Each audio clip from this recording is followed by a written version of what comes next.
Hello बच्चों, कैसे हो आप सब लोग। चलिए आज हम लोग अगले सॉल्ट पर आते हैं, that is the caustic soda. Last time हम लोगों ने पढ़ा था that is the sodium chloride, और अगला सॉल्ट है that is the caustic soda, that we also called sodium hydroxide, जिसका फॉर्मूला होता है NaOH। ओके, अब कास्टिक सोडा बनता कैसे है, किस प्रकार से उसको मैन्युफैक्चर किया जाता है।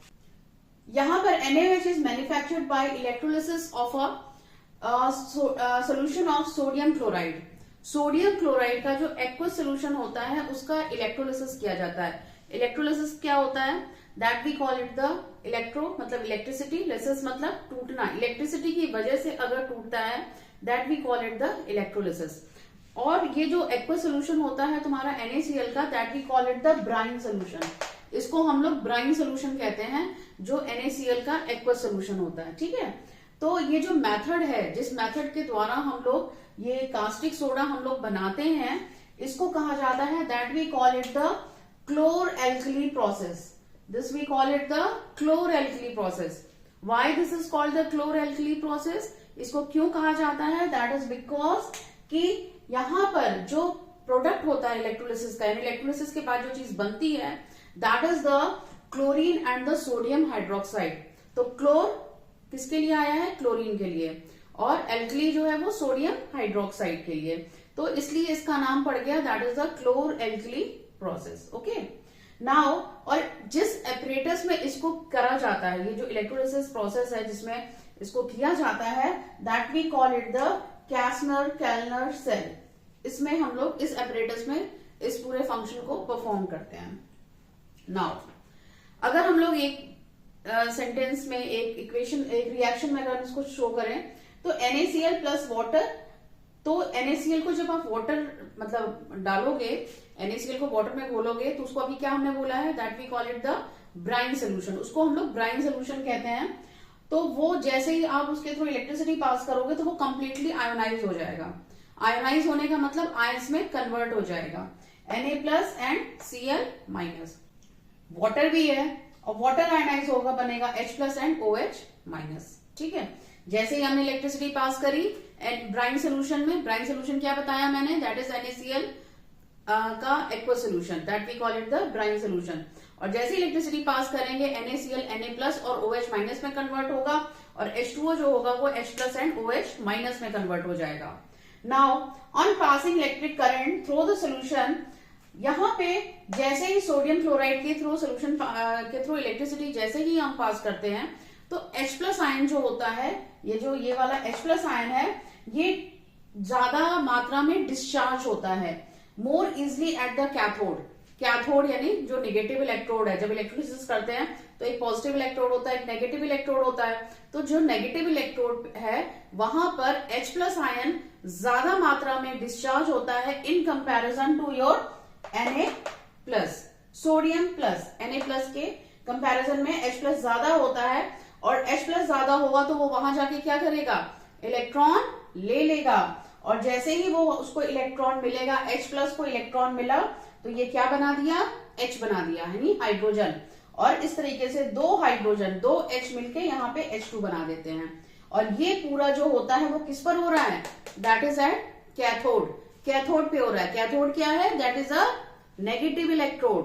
तो आपसे ऐसे इसमें छोटे छोटे क्वेश्चंस पूछे जाते हैं कि कैथोड पे निकलने वाली गैस कौन सी है, that is the hydrogen gas.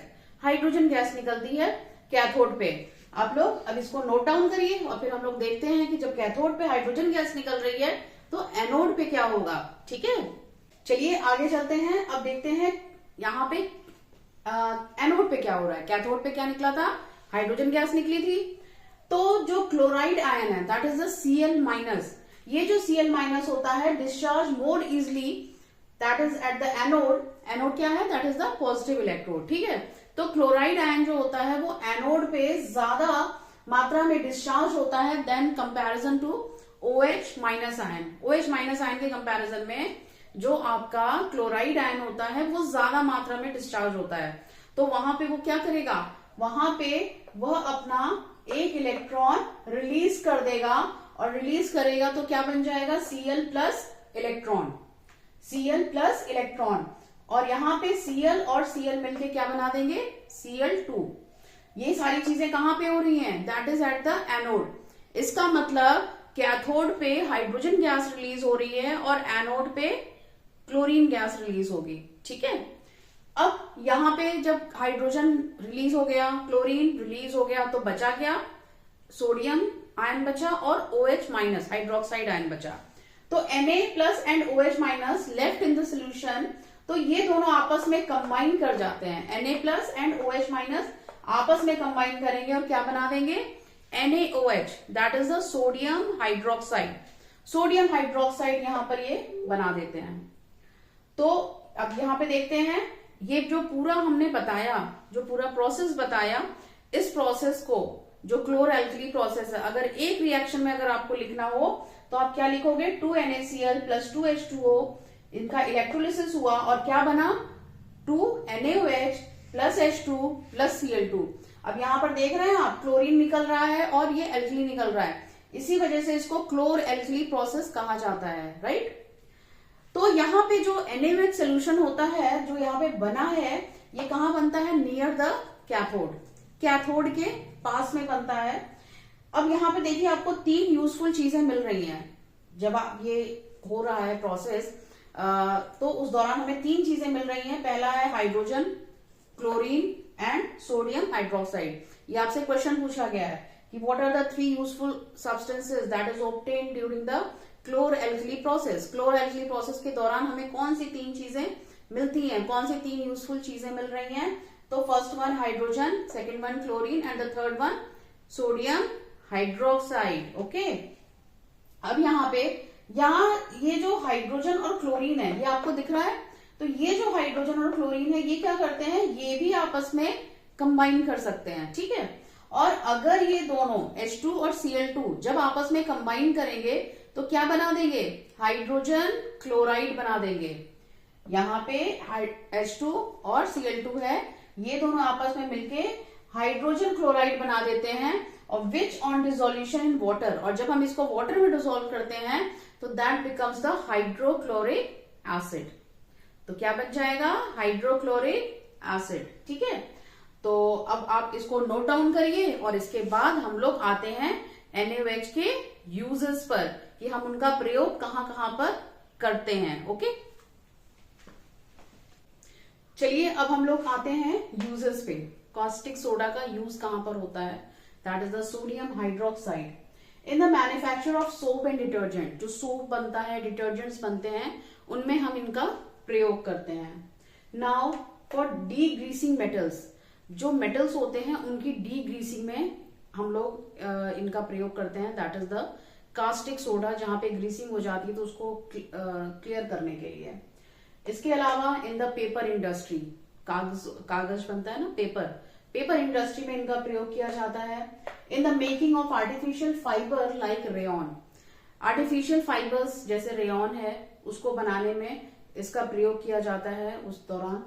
In the manufacture of dyes, colours जो होते हैं, डाइज को बनाने में हम इनका प्रयोग करते हैं। Again in the petroleum refining, petroleum हमें पता है रॉ फॉर्म में हमें अवेलेबल होता है, समुद्र के अंदर से रॉ फॉर्म में निकालते हैं, उसके बाद उसकी रिफाइनिंग होती है, रिफाइनिंग होने के बाद ही हम उसका प्रयोग करते हैं। तो पेट्रोलियम रिफाइनिंग में हम लोग NaOH का यानी कास्टिक सोडा का प्रयोग किया जाता है। फॉर मर्सराइजिंग कॉटन, मर्सराइजिंग कॉटन का मतलब होता है कि जो कॉटन होता है उसको अनश्रिंकेबल बनाना। वैसे हम लोग जानते हैं जो कॉटन होता है वो क्या है, वो श्रिंक कर जाता है, तो उसको अनश्रिंकेबल बनाने के लिए हम लोग इस सोडियम हाइड्रोक्साइड का प्रयोग करते हैं। इसके अलावा this is a very important laboratory reagent, बहुत ही इंपॉर्टेंट लेबोरेटरी रिएजेंट है, जिसका कि हम लोग यहाँ पे लैब्स वगैरह में डिफरेंट रिएक्शंस कराने में वहां पे हम लोग इसका प्रयोग करते हैं। तो this is all about the caustic soda, that is a sodium hydroxide और NaOH, ओके। तो आप अब इसको नोट डाउन करिए। आई होप आपको सारी चीजें क्लियर होंगी। इन केस आपको कोई कंफ्यूजन होता है then you can message me, okay. Bye bye.